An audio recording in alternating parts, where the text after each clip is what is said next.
તમારા મમ્મી પણ માટલું લેવા જતા હશે ને તો આવી રીતે વગાડીને ચેક કરતા હશે. હવે જે માટલામાં તમે ઠંડુ પાણી પીવો છો એ માટલું બને છે કેમ એ તમારે જોવું છે.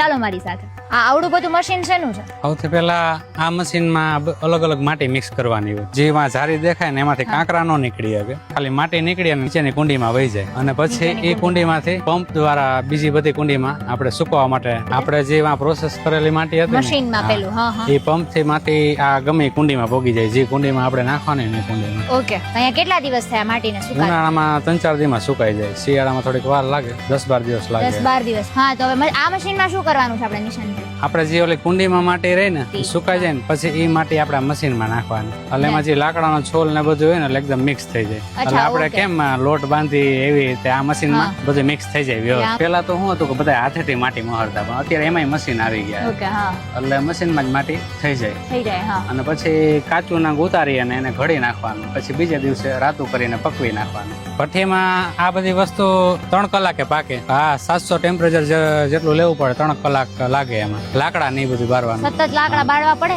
આપણે 2 પ્રકારના જ બનાવીએ, એક આ ગોરો છે અને નાંદ છે. 40 લીટર, 60 લીટર, 80 લીટર, 100 લીટર ઈ બધા. તો આઈ હોપ કે આ વિડીયોમાં તમને પણ એટલી મજા આવી હશે અને તમને આજે ખબર પડી હશે આ તમે ઠંડુ પાણી પીવો છો, ખાસ તો ઉનાળામાં, એને બનતા આટલી વાર લાગે છે અને આની પાછળ આટલા બધા લોકોની મહેનત છે.